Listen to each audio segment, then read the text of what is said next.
see, 2, 4, 6. What is the quorum? Good question.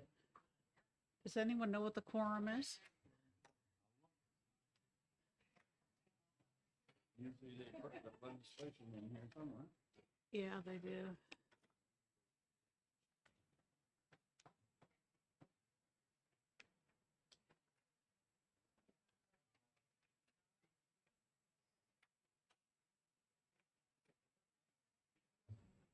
Aha, all right, 6, 8, 9, 10. All right, it looks like we're good.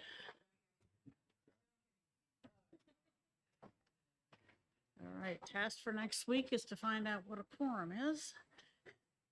Good afternoon. Good afternoon. Sit wherever you like. Your name tags are down there. Okay.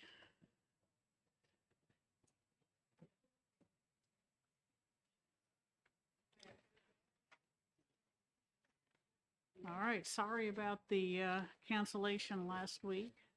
I heard that the temperature in this room was over 90, and that would have not have been pleasant for anybody.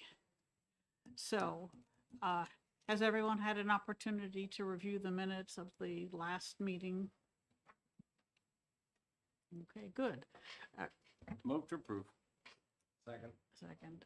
Okay, moved by Senator seconded by Senator Bradley.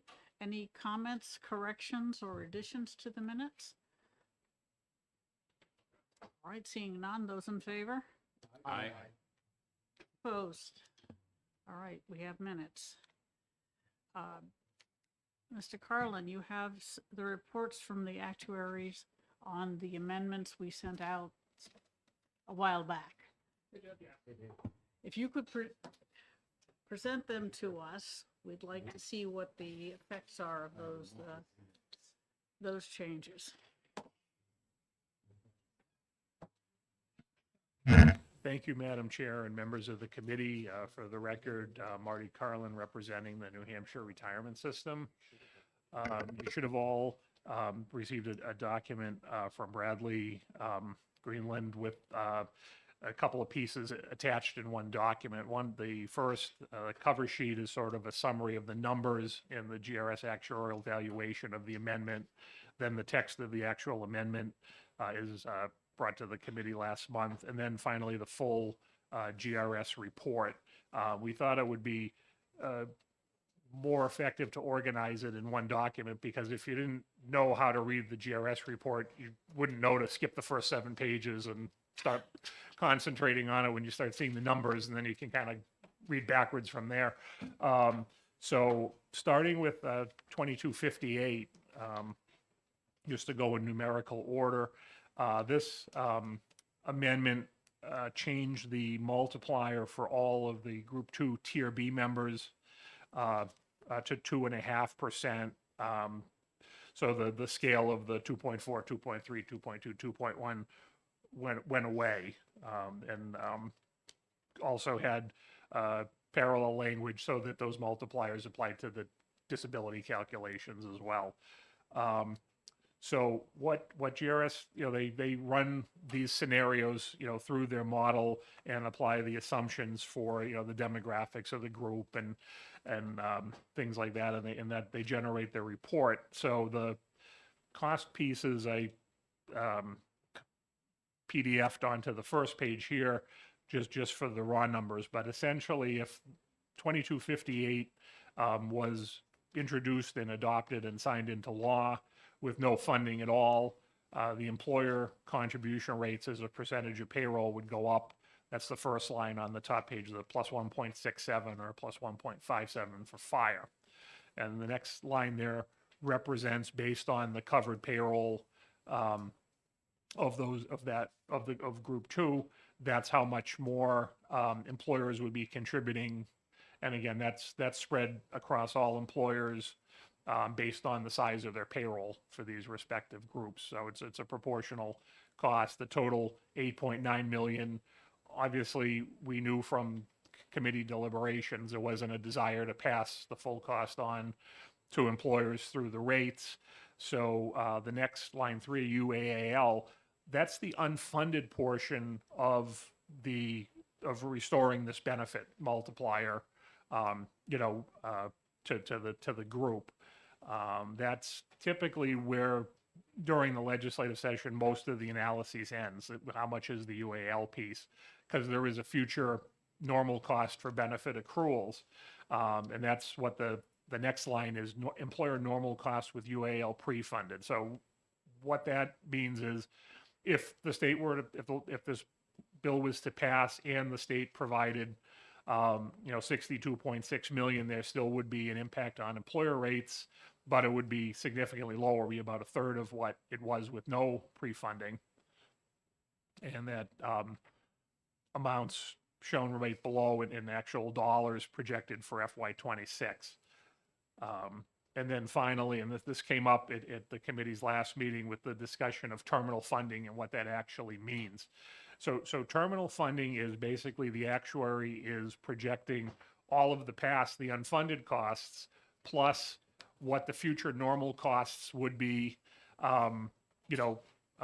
calculated back into today's dollars. So that's the largest number there, and that's the bottom line. And normally, if you're changing benefits for any of the groups in the retirement system, it would be practically impossible to terminal fund because there's new hires entering and accruing these benefits and things like that. But since this is essentially a closed group of 1,800 give or take people, the actuary was able to calculate a terminal funding cost. So that bottom line, terminal funding cost, no rate impact, is the equivalent of saying if there's a consensus to do this and there's a consensus for the employers to pay nothing extra, the state would write us a check for that amount and, we'd all leave and we'd be done.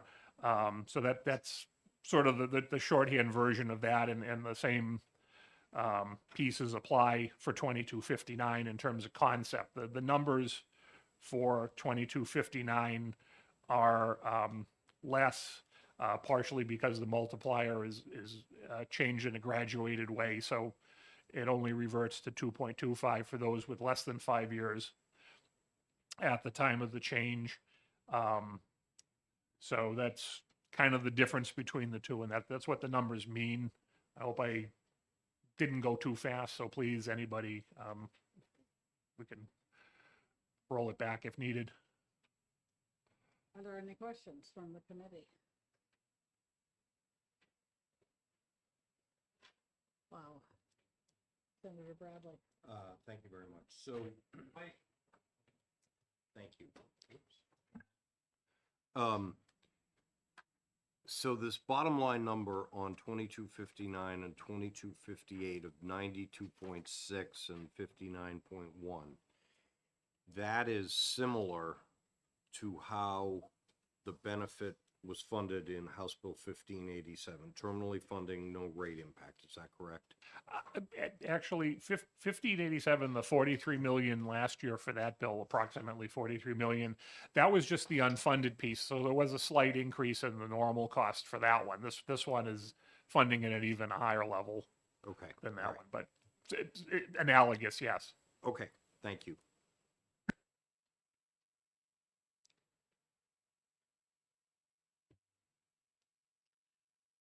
Excellent job, Mr. Carlin. Oh. I don't see any other questions. Okay, thank you.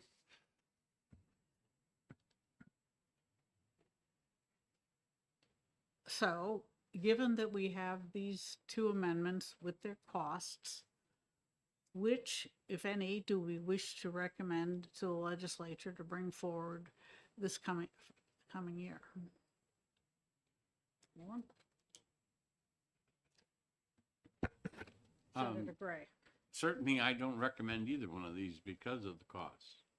I'll go back to what I had presented before, is that if we are trying to retain officers, at 20 years and at 30 years, we can certainly raise the contributions by 0.25% each one of those.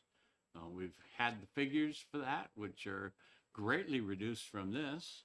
And augment that with a the ability for the unions to negotiate a match for voluntary contributions, which could be used by them for any purpose they choose.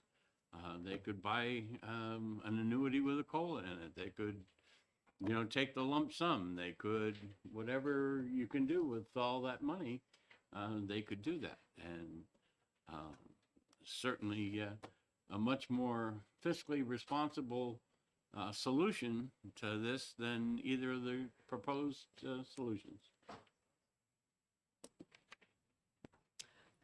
Mr. Campo?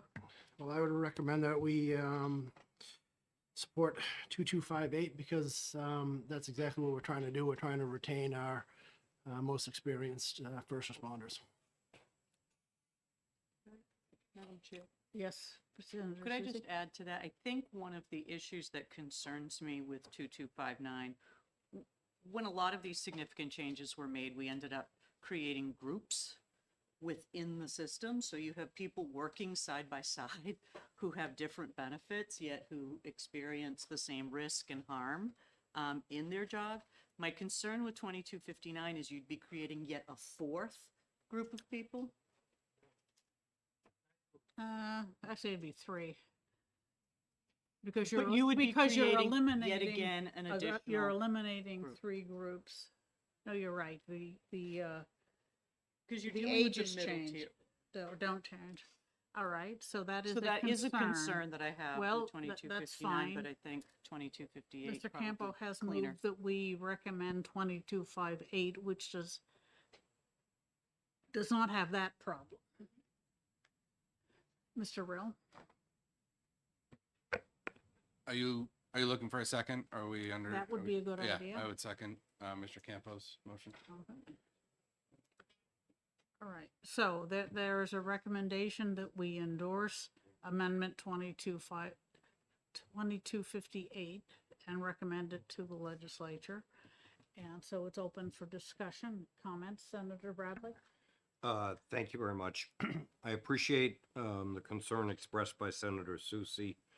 The reason that I asked for a multiplier that was 2.25 and 2.5 was because I thought that we could have something that was more affordable.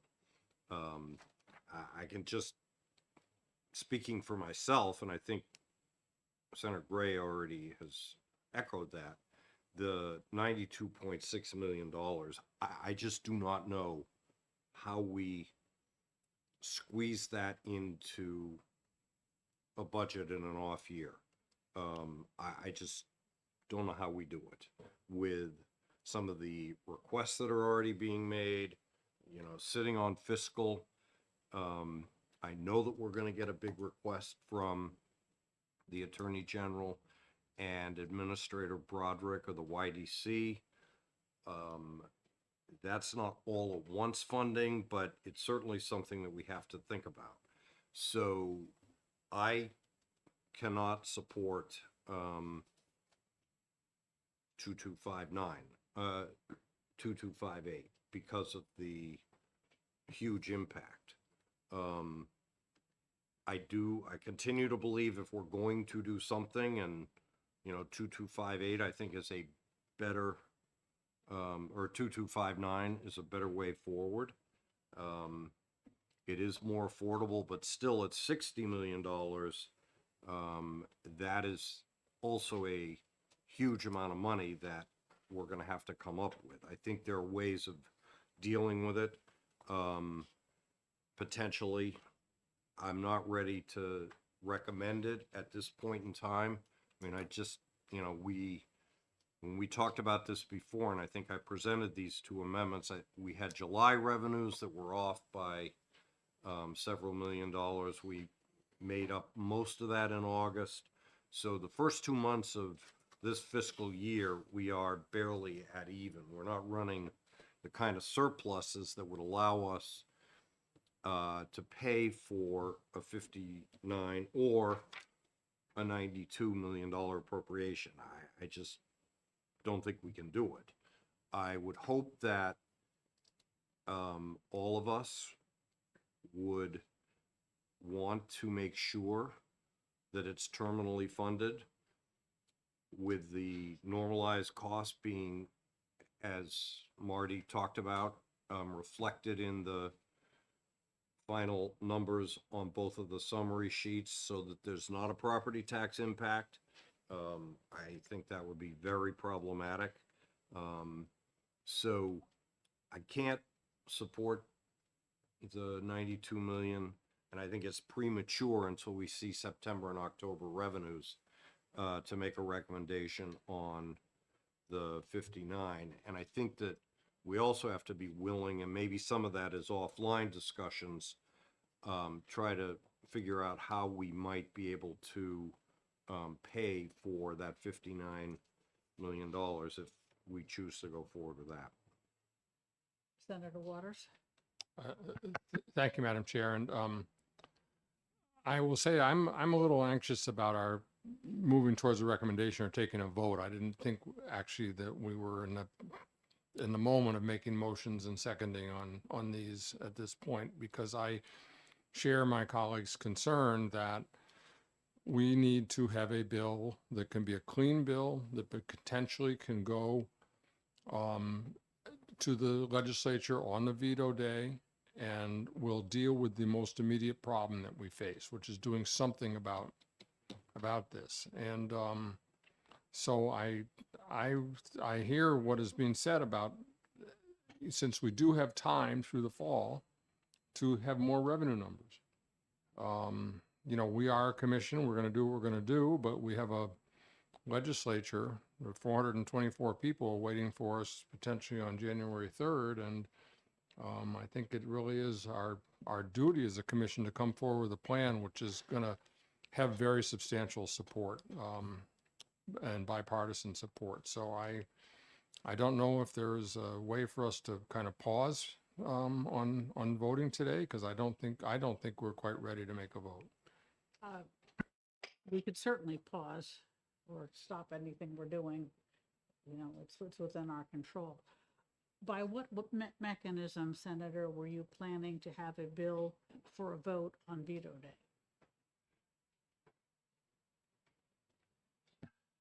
I think if there is broad support for something that's bipartisan, that the affected individuals may not be everything they want, but it's a reasonable compromise that puts this issue to bed, and we're not debating it for the next several sessions. And if there's that kind of broad support from, you know, those of us who have to vote on it, those of us who would, not us, but those who would benefit from it, and, you know, the support of organizations, the Association of Counties, the Municipal Association, School Boards Association, that, you know, that it's not going to impact their budgets and the taxpayers that they represent. I do think that there would be the possibility of being able to move on something, whether it's on veto day or whether it's very quickly in January with a, you know, normal procedure bill that went through hearings. I think that's very possible. But again, I think it's going to take consensus, and it's going to take a willingness, you know, for people to be willing to compromise and, you know, to get that number down to a point that it's affordable as we are, you know, going into the next budget with, you know, the likelihood of more expenses for the YDC issue, and probably other things too. But I you know, I'm well, an eternal optimist. Senator, you but- certainly are, Senator. I'd like to mention that I've noticed at least 2 different bills on the topic, and that's only on the first day or so of House bill submission. So I do not believe that there's any chance that we will have a complete conclusion on all pension issues. I hate to disappoint you, but that's not gonna happen. Maybe. We'll see. All right, Mr. Rill. Thank you, Madam Chair. You know, just kind of listening to some of the remarks about what we anticipated the cost might be versus what the cost actually is. You know, I forgive me for feeling as though this seems like somewhat of a moving target as far as what is going to be affordable and what is not going to be affordable. You know, we've talked about bills that, you know, House Bill 436 was, I believe, and Mr. Carlin, correct me if I'm wrong, somewhere in the neighborhood of 134 million to get that fully funded. While I'm surprised by the number to Amendment 2258, I do think it's worth talking about where we think that benchmark is, where we think that goal is for what is affordable and what is not. I think we need to focus on what brought us here in the first place, and that's that we have public safety officers in every discipline are leaving the job. And what struck me as a bit of a shock when we started this discussion a few weeks back, we were talking about a finite number of individuals, and that number happened to be incorrect because we had a significant number of individuals who have left the job since House Bill 436 was unsuccessful. And that trend has been a trend that has been going on for quite some time. And what I'm worried about here is that we're going to continue to kick this can down the road to a point that this number of public safety officers affected by, you know, this bill or this group that we're talking about specifically, I'd hate to see that number dwindle to a place where it then becomes affordable, because then we're dealing with another problem, and that's the lack of firefighters, police officers, and correctional personnel. I think we really need to take a good look at this amendment. Senator Bradley, I appreciate you bringing it forward to get the numbers on this. I think if we could potentially talk about the opportunity to fund it the same way that we did House Bill 1587 last year, I think that there's some value to that. And I recognize wanting to have the luxury of terminally funding, but I know that the costs, the downshift, if any, was minimal on 1587, to the point that none of us actually thought there was any today when we talked to Mr. Carlin. So I think it would be worth looking at potentially funding the unfunded piece to this amendment and continuing to move it forward to get it done on veto day. Thank you. Anyone else have something to say? Chad? Senator Gray? One of the things that I find very interesting is, you know, we're trying to set this thing up so that we save our most experienced officers. Fine, okay?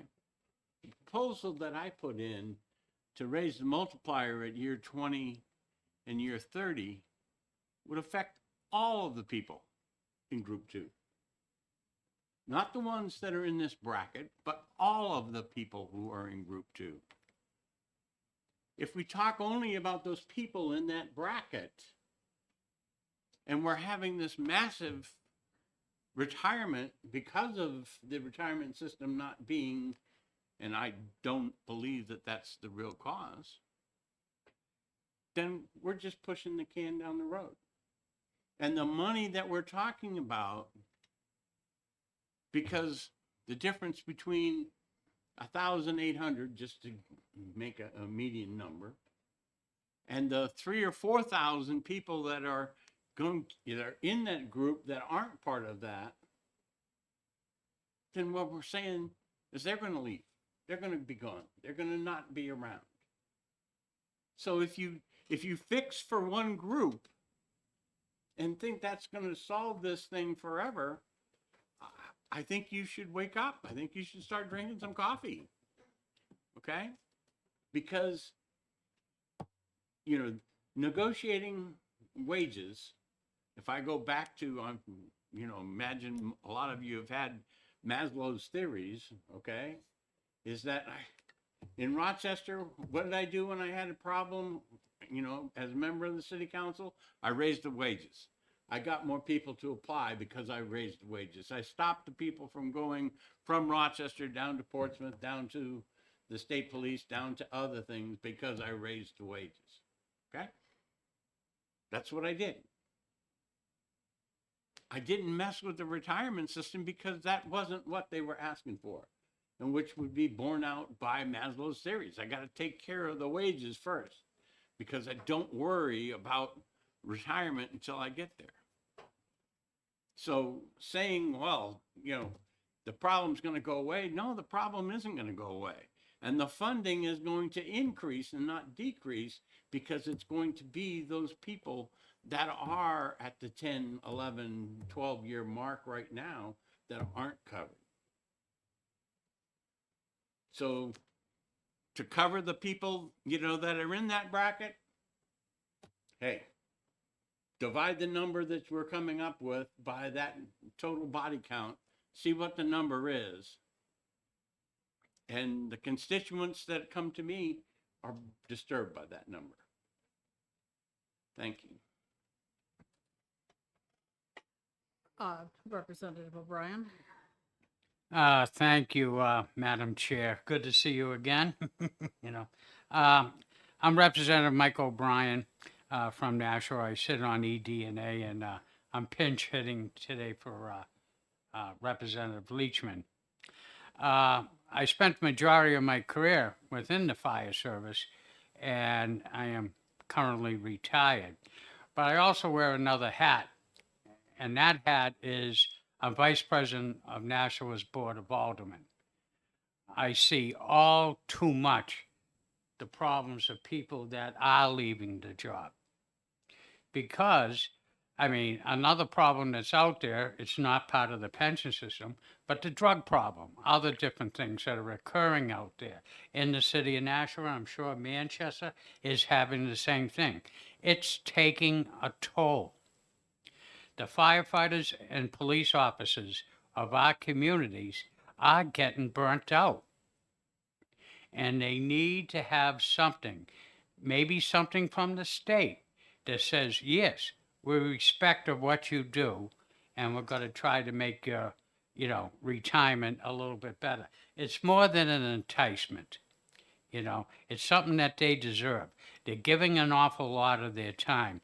And I respect Representative Gray. Thank you for mentioning Maslow. I haven't heard that name in a long time. But part of the goal of the retirement is to get to the self-realization that is the end of the goal in Maslow. I have reached that in my retirement. And so coming up with a vehicle to really get us there, and that's why if this went to a vote today, I'm going to support 2258 for the main reason. I have worked within a culture where you had the workforce divided. In a situation in Nashua, it was with sick time, other different things. The infighting, it wrecks the esprit de corps of every organization. When at this particular juncture that we're, you know, some of the police officers and firefighters are dealing with on a daily basis, they need to be united to do their job. So in 2258, that seems to eliminate that particular problem. So I would support it. And I'll leave that, Madam Chair, at that for now, unless additional. But I do agree with Brother Rill for things that he has said, very accurate and very true. So I'll leave it at that. Thank you. Mr. Rill? Thank you, Madam Chair. You know, I appreciate that we've all come together here to try and get something done. I don't want this to turn into a commission where we don't make progress here, and I'm concerned that that might be the direction we're headed. The one thing I'd like to say about Senator Gray's thoughts on increasing a multiplier at years 25 and 30. We heard from Mr. Carlin a couple of weeks ago stating that 25 and 30-year careers in the police service and the fire service and corrections are not the norm, and that Group 1 and Group 2 classifications were built off the fact that Group 2 tends to have extremely hazardous occupations, which makes it even more difficult to reach those 25 and 30-year benchmarks. The other piece to this, if we want to talk about impacting everyone in the Group 2 system, which I'm not arguing against. I think that is where we need to end up eventually. New members coming on the job now are required to put in 25 years of service. That means if they get they go from a 2.25% multiplier at year 25 to a year 30 to get their 2.5% multiplier, their pension is going to increase by 1.25%. No one is going to do that. That's not going to be a retention tool. And secondly to that, Senator Gray, I would like to agree with you on your thoughts for a matching supplemental retirement plan. I think that that's an excellent idea, but that we are eligible to do now in contract negotiations. That's something that exists now. In fact, we run our own supplemental retirement program, and we encourage our members to be involved in it. So if a local union wants to go to their employer and negotiate the terms of a matching contribution, that can happen now. Thank you. Mr. Karen. Thank you, Madam Chair. Just two points of thought. I can't find myself supporting any proposal unless we know how it's funded. Most of you have more experience with the retirement system than I do, but my understanding is there's three basic pockets of money to fund the retirement system. One is the employee rates, which are set in statute. The second are investment returns. They are what they are. And the default or the delta are the employer rates. So if we set about to recommend any kind of amendment that has a cost impact and don't identify the source, it's going to default to the employer rates. And that's a significant issue. The other issue I like to raise is, we all live and work our own vacuums, and dairy may be different, I'm not sure, but when I got on this committee, I asked my HR director about our retention for our Group 2 people. And if you can, she conducts exit interviews. In the last 2 years, we've got about 130 folks in Group 2 with us, with the town. We've had 27 people leave in the last 2 years. That's about 10% a year. Of those 27 folks, 12 had service retirements. They attained the age of 45 or 20 years. I guess it's the category A folks. We unfortunately had 4 disability retirements. We had 6 other folks who stayed in the system but went to outside agencies, which is other New Hampshire agencies, which is my challenge of finding money to make our wages more attractive. We had a medic who resigned to pursue a nursing career. We had a patrolman who called the chief of police on the night before the academy and said, "This isn't for me." We had one person go to Massachusetts and one person go to the government. And the last person was separated by, unfortunately, our direction and not theirs. So of the 27 folks who had left us, 2 actually cited the pension as a reason for doing something different. So dairy could be different, but that's my sphere of information I have currently. Thank you. Thank you for the information. I know in my town, when somebody leaves, it's because there's no opportunities for promotion in such a tiny department. Yeah, they will go to dairy. Yes, that's a better opportunity. Does anyone else have something to add? Representative O'Brien. Thank you, Madam Chair. I would just like to appreciate the numbers, sir, that you came up with. And I wonder with a plethora of reasons why particular people, retire on any job.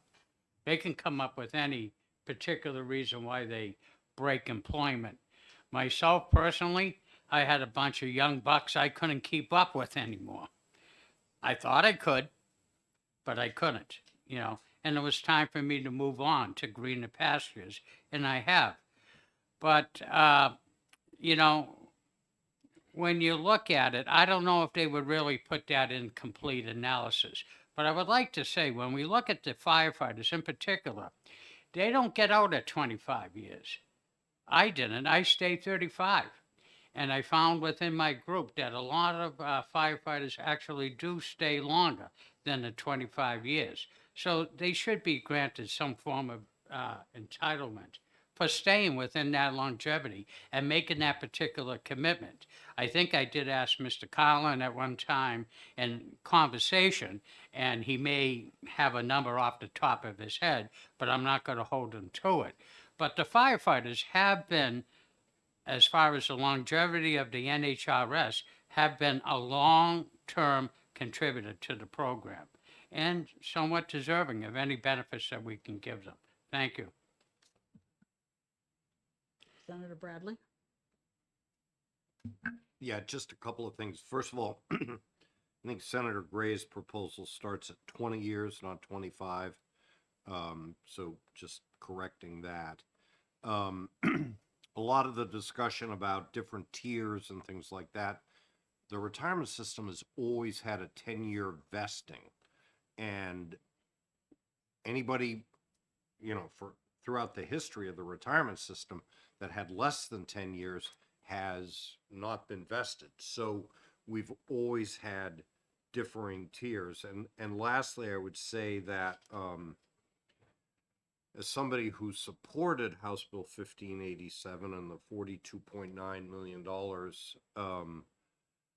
that we voted for, I believe it was in 2022, that was terminally funded and no impact on property taxpayers, to get back to your point, Dave. I think that's the only way that we should consider doing it. I had thought that, when we passed 1587, that some of these issues had been resolved. Well, clearly they haven't been, but I think it needs to be said that when we voted to appropriate $42.9 million for roughly 1,800 people in an enhanced retirement benefit, that was a pretty significant show of good faith on the legislature's part on a bipartisan basis. So just saying.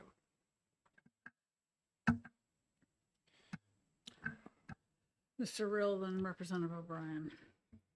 Thank you. I just want to clarify something that, and maybe this is just a difference of perspective, but I don't think anyone that was impacted by House Bill 1587 last year interpreted that as an enhancement of benefits.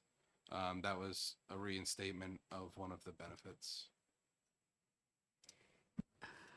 Representative O'Brien. Thank you, Madam Chair. Just something for additional information for us to chew on. Like you say, recruitment and retention are big issues. But with people leaving, and it is acute, with people leaving, that means you have positions such as firefighters or police officers, corrections officers that need to be filled. How do you fill that? You end up filling it in with overtime. That means, yes, maybe you might save on some of the medical benefit, but that means when you come up, and I can say this from Nashua, when we work out an annual budget, you try to keep it a proper amount, what you anticipate in an overtime account. But with people disappearing on you, now that inflates that particular number. So you say, where's the cost? And part of the cost is being relayed in this delayed action coming back to the municipalities because they have to make up the difference. Now in Nashua, we have how many firefighters we really want on duty? Is it enough? Maybe some may think so. I've always lived under the thing, there may be too many firemen right now in the city of Nashua. 5 minutes from now, there may not be enough. But the thing is, we try to come up with a workable number. But there is a hidden cost that I want us to contemplate as we sit here, of backfilling these positions with people that are vacating. And that's by overtime, which is inflating municipal budgets. Thank you, Madam Chair.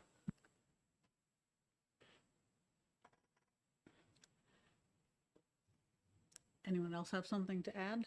Senator Susie? I just want to go back to something that my colleague Senator Waters said, and that is that I think everyone came to the table wanting to do something, and I think Senator Bradley got that process started. Now we have more information, but I do think we might need just a little more, and I would hate to see us in a situation today where without that missing piece of information about additional funding or what the next 2 months of revenue looks like, I'd hate to see us divided in some way when I do think we can hopefully all, maybe not all, but pretty close, get to yes. So I think it might make sense to wait until a later date to make a final determination on these. My 2 cents. All right, thank you. I appreciate that. Anyone else? Mr. Speaker? I think I definitely agree with Senator Susie. I'd hate to jump into this thing and be divided. If we're going to pass this and we're going to get something done and continue to do things, I think we all need to be on the same page. And if it takes another 3 weeks to do that, I think it would be prudent for us to do that and not jump ahead right now and pass something that we're not going to almost get unanimous consent on. All right. Mr. Campo? I agree with the senator and the speaker, and I'm willing to withdraw my motion to pass 2258. All right, thank you. Mr. Rail, do you withdraw? Okay. All right, so if we need more information, I know the senators want information on revenue. When do you think you will have at least the next month's revenue so that you'll have a better feeling? So revenue generally, we'll know September revenue by October 3rd or 4th. We'll know October revenues same time in November. I mean, we can, September is a very big revenue month. That might give us enough information, but I mean, the kind of numbers that we're talking about, I just speaking for myself, I'm going to feel a lot more comfortable having more information, not less. Especially as I keep stressing, I can't support anything that's not terminally funded. And I think that that's probably the consensus on a bipartisan basis of senators, because the way that all of these proposals have come forward has been some form or another of terminally funding. I Okay. think that In that case, why don't we plan not to discuss these particular amendments until October 5th, which is a Thursday? Would that be too soon, or would you?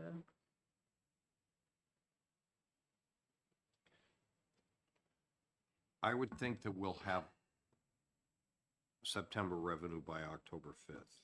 Okay, October closes on a Sunday.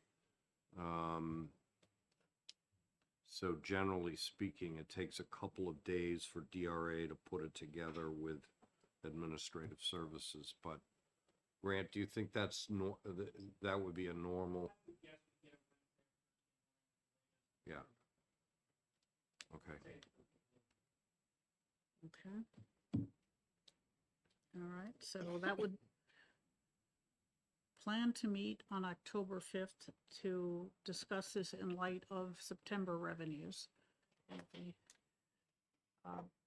The other thing that I would very much appreciate is if someone has a specific suggestion, either for this issue or any of the other issues we were brainstorming about, I would very much like to have them in writing so that we can look at them and know what we're talking about.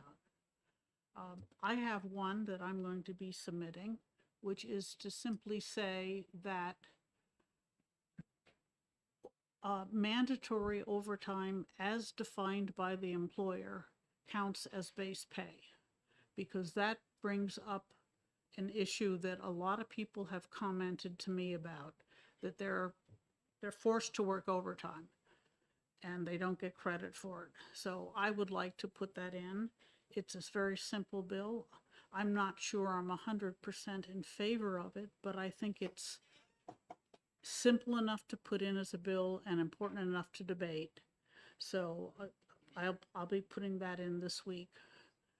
The commission can take a vote on to endorse it or not, but I'll do it by myself. It's something that I think we ought to do. Madam Chair, if you need a co-sponsor, I'd be happy to. Thanks. Senator Gray. My concern with that is that I believe that it will negate all of the calculations that have been done up to this point, because it changes the base of the salaries. Only going forward.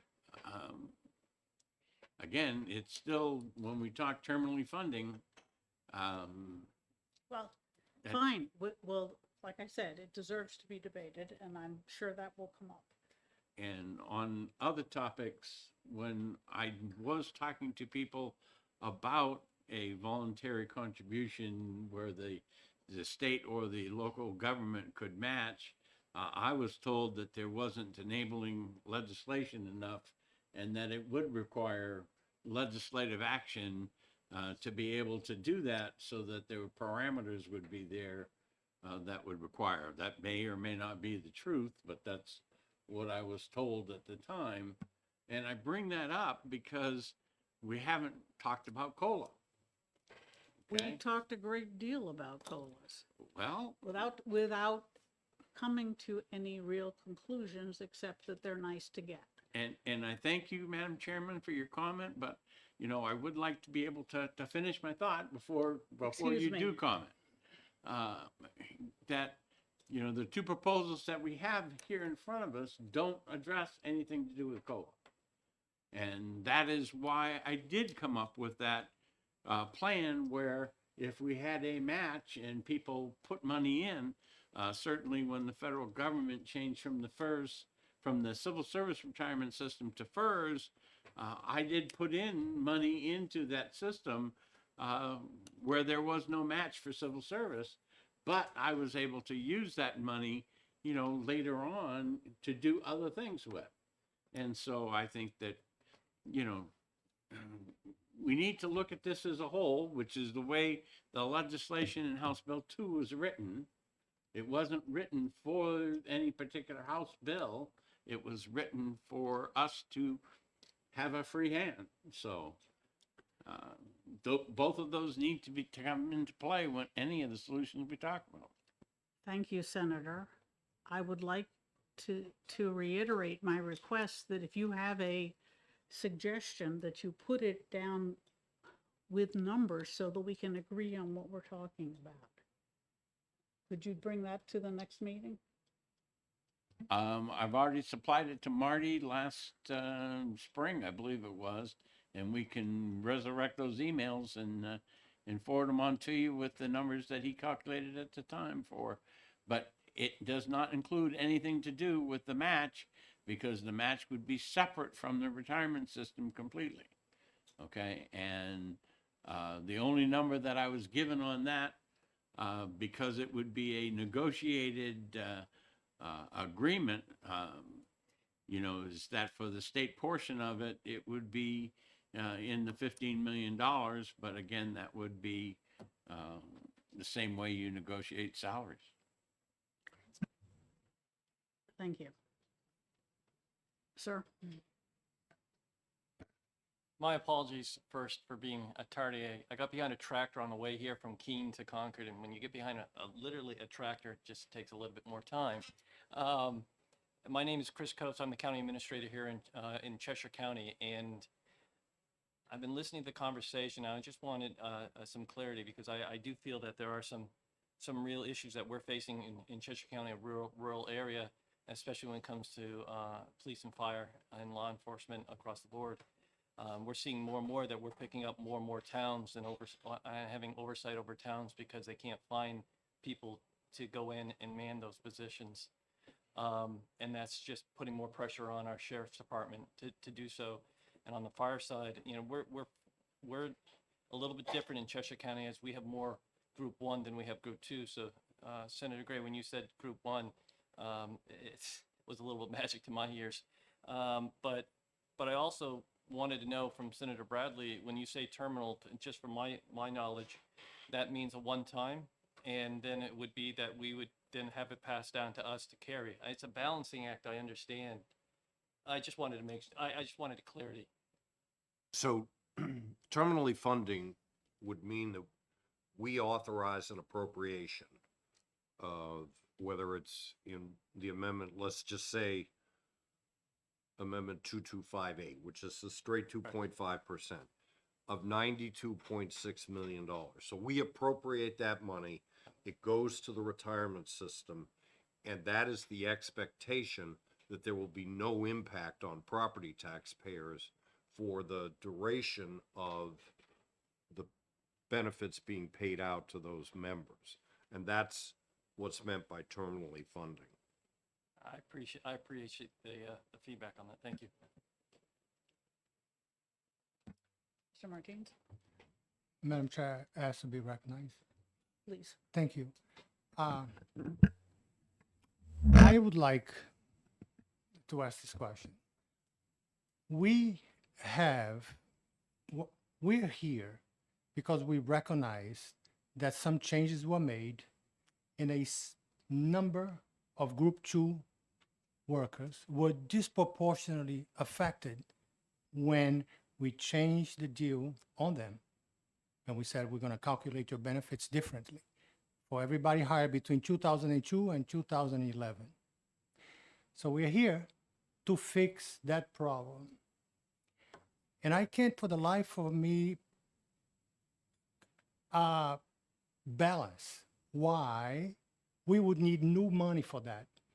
Just think, if I go to a bank and I put $1,000 in that account, and then they tell me that everybody that opened account between 2002 and 2011 will pay fees that nobody else will, just them. And I say that is wrong. And then they'll say, okay, that is right. It is wrong.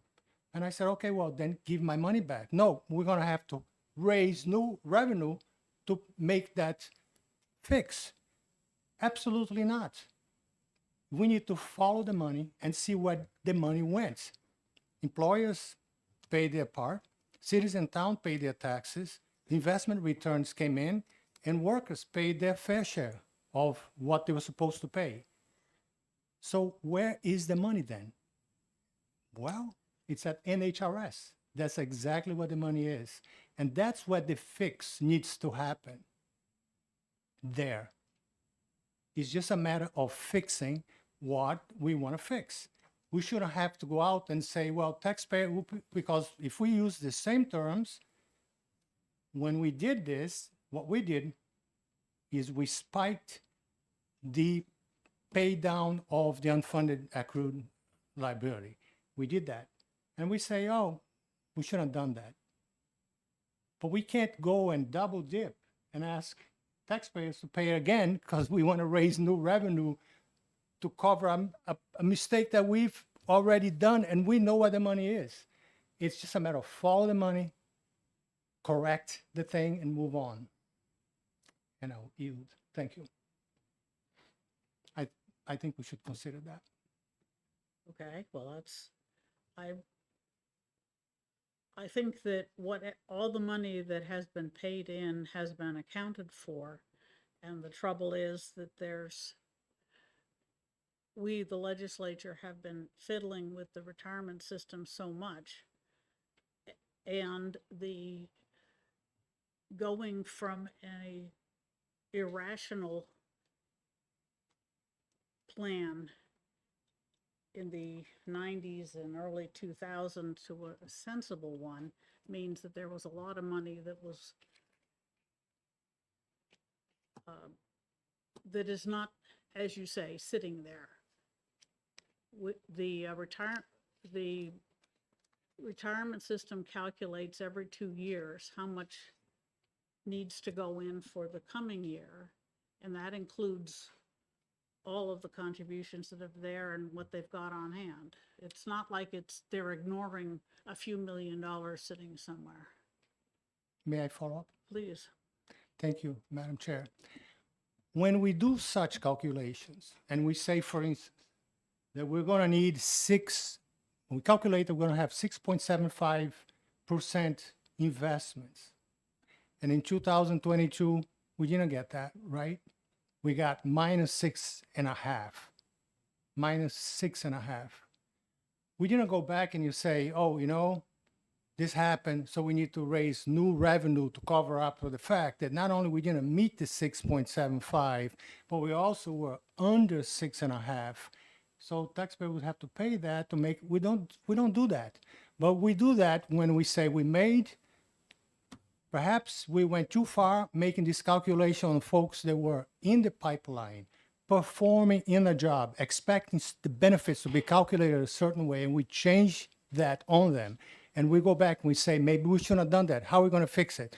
Well, we're going to have to raise new revenue. Maybe we don't have the money to find that. In other words, it's a fool's errand. I think simply we need to fix the problem where the mistake was made. And if we realize and we accept that this shouldn't have done, the fastest thing to do is to fix where it is. And I don't think we need to raise new revenue for that. It is a correction. It's just a correction. Thank you. Okay. Senator Bradley? I think it's important to remember where we were in the 2010-11 timeframe. Our unfunded liability was among the worst in the country. We're under 60% funded, as I recall. We've improved that dramatically. Rates for employers were going through the roof at that point in time, to the point that cities and towns were looking at not being able to hire as many Group 2 people at that point in time, and it took a long time to get there. There's no question about that. It was sort of this deal that was made between employers and employees. Employers were underfunding the system. Employees were getting benefits that were over and above what was mandated through the special account.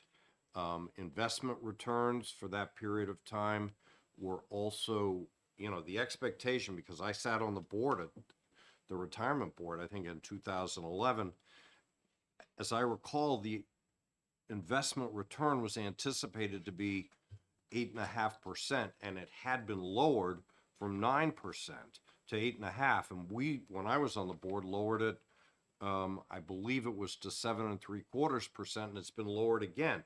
That had to happen because that was what was happening in real life. So you had those three factors of, for years, employers not paying enough.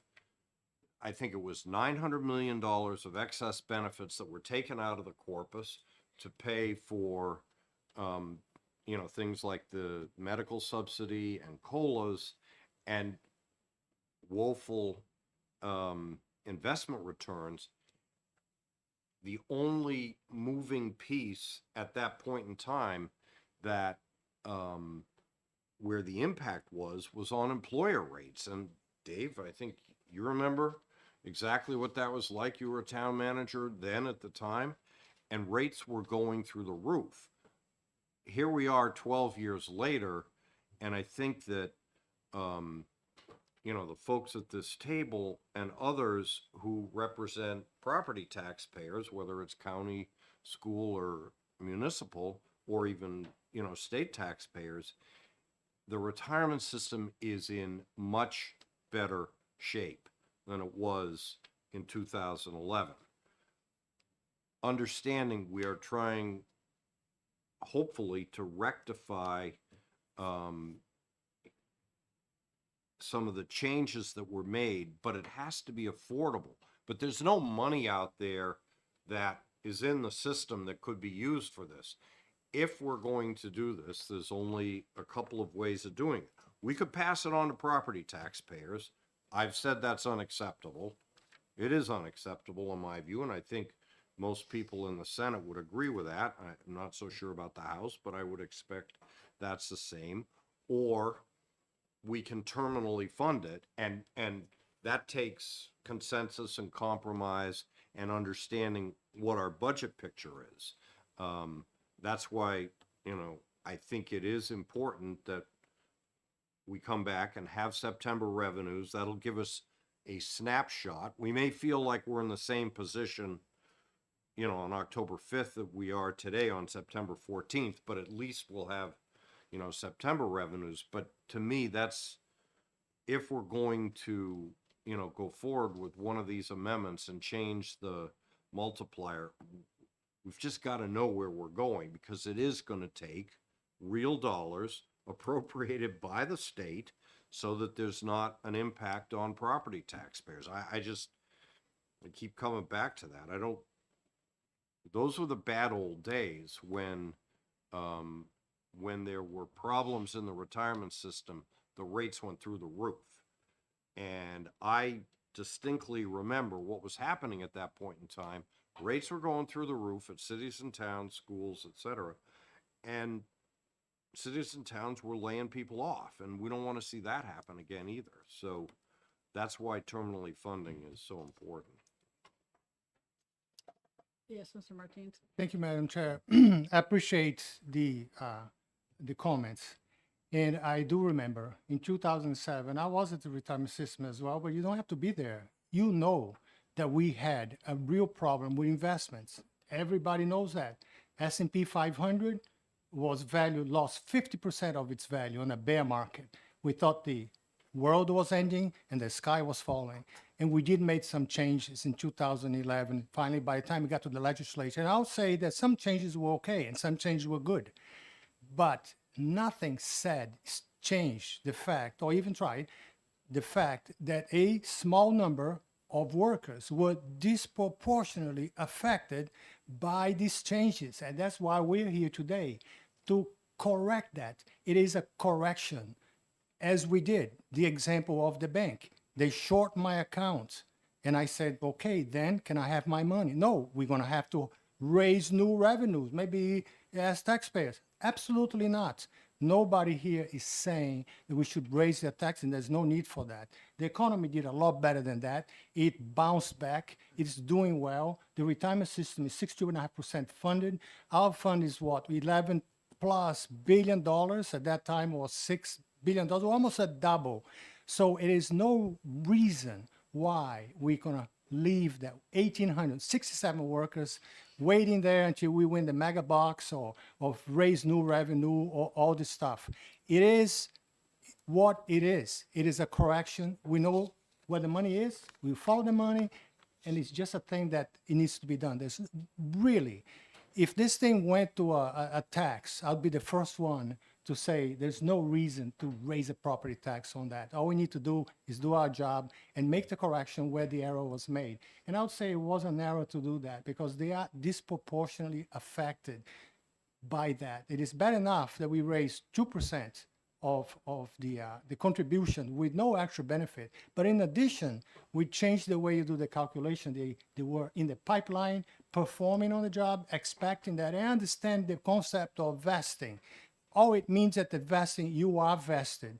But the terms of the deal is the same thing that the court said for the judges. They tried to change the pension for judges. And what did the court said in the decision of Cloutier versus the state of New Hampshire in 2012? It says, no, you cannot change because judges expect that these benefits will stay what they are when they are performing the job. They did that correctly.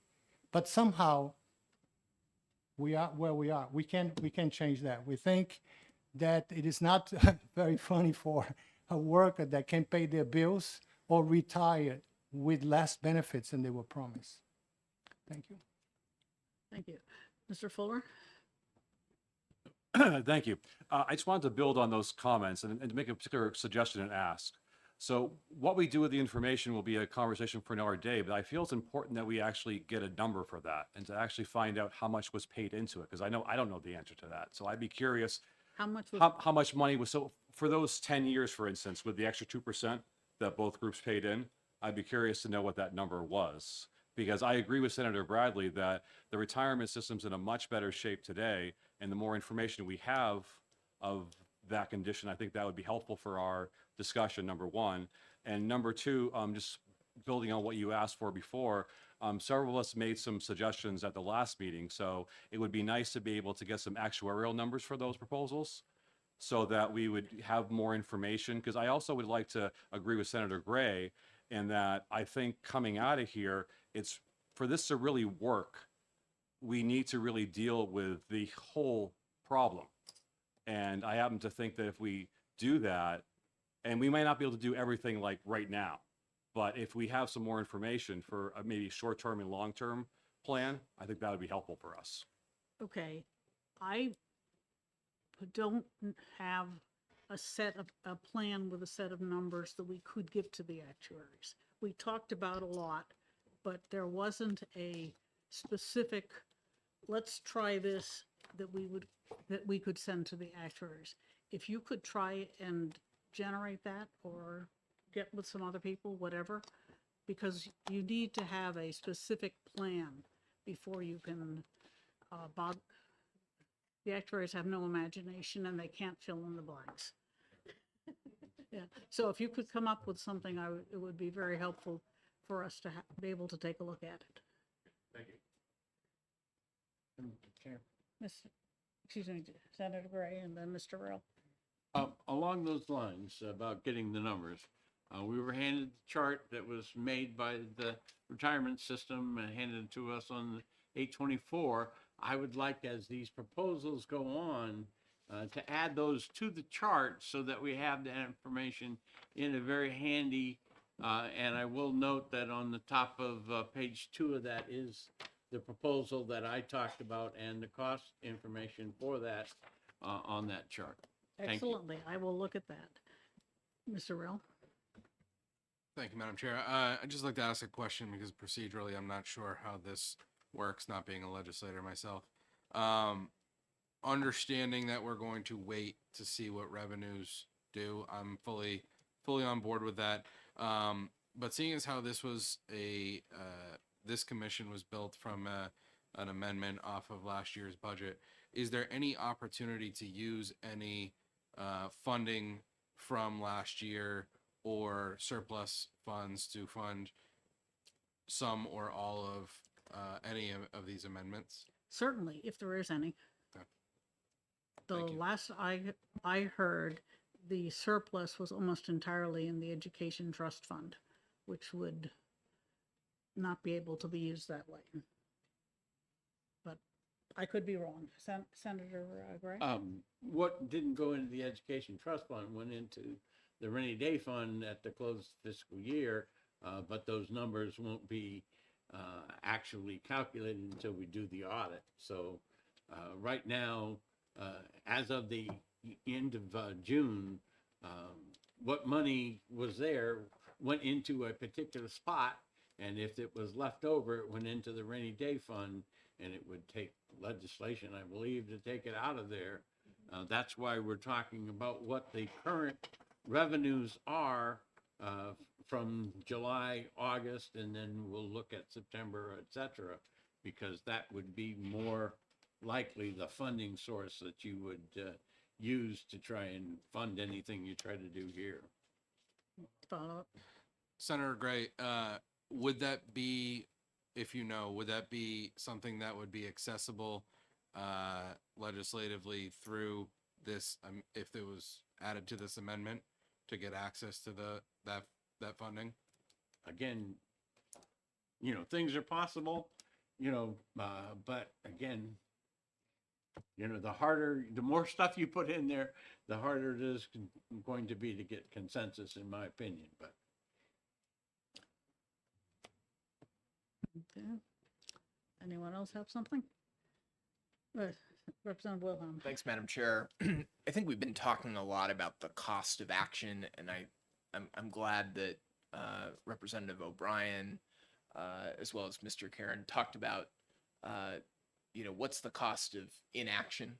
And I think that it'll be important for us to come back to the table. I'm not sure there's any specific research requests, but I do think that we all bring with us perspective and stories, qualitative and quantitative data around the cost of us not being able to send something forward to the legislature in January. So it's good that we're hopefully going to model out some other ideas and proposals. We're going to talk about COLA moving forward. I think there's good sort of long-term, short-term kind of actionable things that we can do, but let's also figure out what the impact of inaction is, which will hopefully inspire us to move something forward. Okay. All right. Okay, here we are at the middle of September. We won't have the September revenue for 3 weeks. Do we, Mr. Carlin, you're being waved at.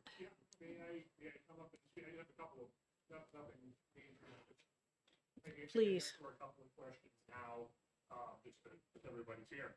And they were recently answered. I just wanted to raise my hand for that. Thanks, Senator Gray, for clarifying. Your numbers are in that grid already, and I will add these 2 amendments into that grid and send a fresh copy. Question came up earlier from Commissioner Fuller about how much more members have been paying, and I can give you a reasonable ballpark.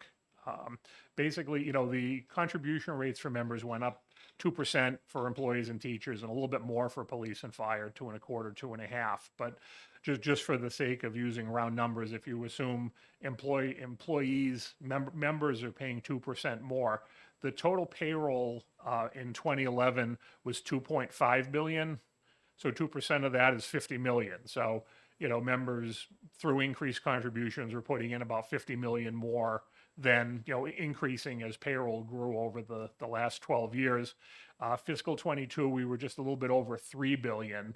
So a little bit in excess of 60 million. So, you're talking 10 or 12 years at 50 million. So that's, that's the ballpark, what you're looking at in terms of what members have been contributing since the member contributions were raised back in 2011. And while it's not a complete one-for-one, every dollar the member puts in, the employer doesn't have to pay. It's pretty close, but because people withdraw and get their contributions back, there is some bleed out on those member contributions. But that was one of the things. The increase in member contributions is what stabilized and lowered the rates briefly back after HB2 changed. That plus the totality of the benefit changes. So just figured you'd ask that. So I knew the answer.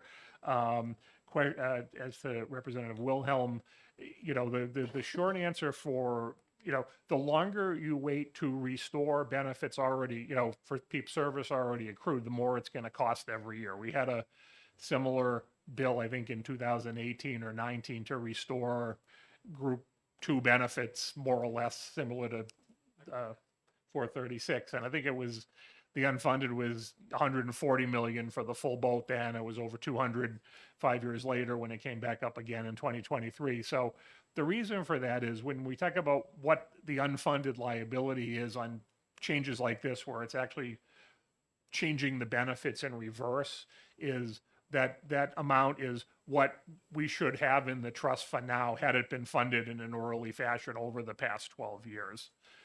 So that's how that's what those numbers are. I hope I didn't make anything more confusing. I was trying to help. And the last thing was in terms of retirement ages and service, there was a chart we provided in advance of the commission. It may or may not be on the website. It's service retirements over the last 10 years by group, and it's got the average age and average service for the different member groups. That doesn't, obviously, since it's service retirement, it doesn't count people who choose to leave the profession early.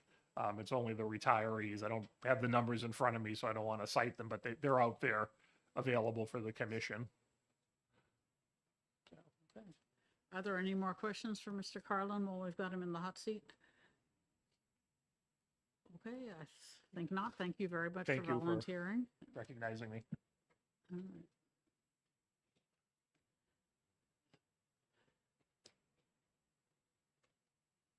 Okay, so if we're meeting on the 5th to review revenue estimates and the cost of these, I'd also like to have a meeting before then to discuss some other changes that people are going to document so that we can compare them and decide if we want to go ahead with an actuarial analysis.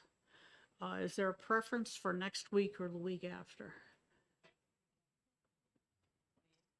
But, all right, Senator Susie votes for the 28th. Yeah. Okay. The speaker votes for the 28th. Is there any objection to skipping next week and then meeting on the 28th? All right, I don't see any, so we'll do that. If anyone does want to present a plan so that we can discuss it and decide if we want to have it analyzed, please send it to me and I'll disseminate it to the commission. Does anybody have anything else? No? All right, thank you very much, and I'll see you in 2 weeks.